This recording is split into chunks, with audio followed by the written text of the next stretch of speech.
Why is it that almost 2/3 of people won't take their prescribed medication, but when it comes to medication for their pets or their loved ones, they ensure that the prescription is taken? Is our life not as valuable as that of our pets or our loved ones? In the second chapter of the book, 12 Rules for Life by Dr. Jordan Peterson, he delves into this question and what we're supposed to do about it. So let's begin.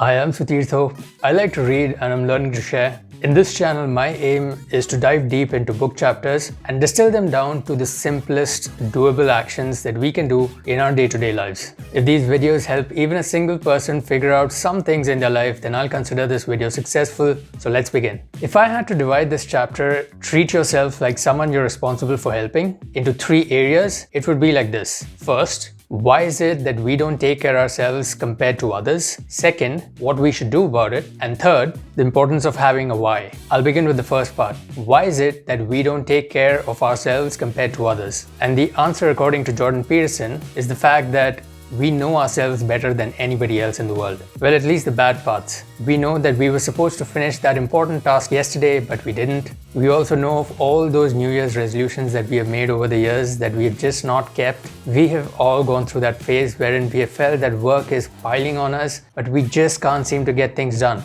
According to Jordan Peterson, it is very easy to have a low sense of self-worth, especially when we have such an acute understanding of all the mistakes that we have done in our past. And that, coupled with the fact that we are bombarded with information about how amazing the lives of people on Instagram or on social media is, it doesn't make things easy. The second not so obvious reason about why we don't really take care of ourselves, according to Dr. Jordan Peterson, is something that he calls self-consciousness of human malevolence. Let me explain from a paragraph in the book that I found quite striking. Dogs are predators and so are cats. They kill things and eat them. It's not pretty, but we'll take them as pets and care for them and give them their medication when they're sick regardless. Why? They're predators, but it's just their nature. They do not bear responsibility for it. They're hungry, not evil. They don't have the presence of mind, the creativity, and above all, the self-consciousness necessary for the inspired cruelty of man. We as people have the ability to hurt people knowingly and willfully by our words and actions, and we are aware of it. We can feel the pain, the shame, and self-disgust,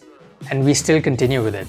This inherent self-consciousness about ourselves will trick any rational mind to believe that they're not worthy. Something like Thor in the Avengers. Which brings me, on that depressing note, to the second point in this chapter: what should we do about it? Jordan Peterson in the book answered this question, as I interpret it, essentially in 2 parts. First, not just our problem, but everybody's problem.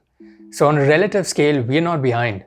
And second, our life is tied up to this universe in inexplicable ways. Our actions, our words have an innate power to influence the lives of people in a way that we might never know or deem important enough. The author, Dr. Jordan Peterson, over here gives the example of people who commit suicide. The impact of mental trauma that they have on their friends and families is incalculable.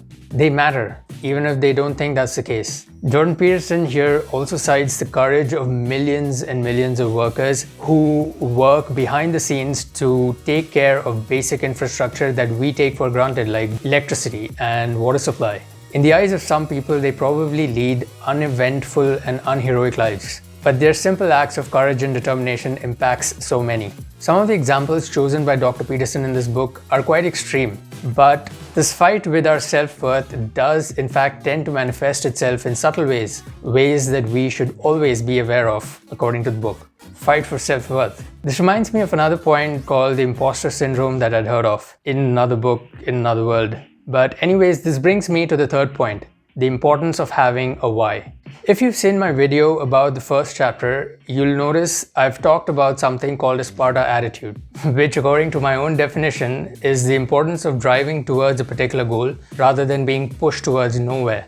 Using this technique of treating yourself like someone you're responsible for, in my view, gives us not an easier way but a different perspective towards finding a why for our lives. Have you ever looked at someone and felt, if I were that person, this is what I would do to make my life better? The answer in our head always seems so obvious somehow. Why isn't he or she doing this? It would make her life or his life so much better. However, when it comes to ourselves, we struggle to find the answers. I'm not saying finding your why becomes easier with this technique, but at least it gives you a much different perspective to the question. Your why for life can also always, of course, evolve as you go along through life and adapt according to your circumstances. But being in the process of searching for an answer definitely will help you when that existential dread comes knocking at your door. I just realized that this chapter is quite depressing actually. But anyways, on that note, let's move on to the next part of the video titled, So What?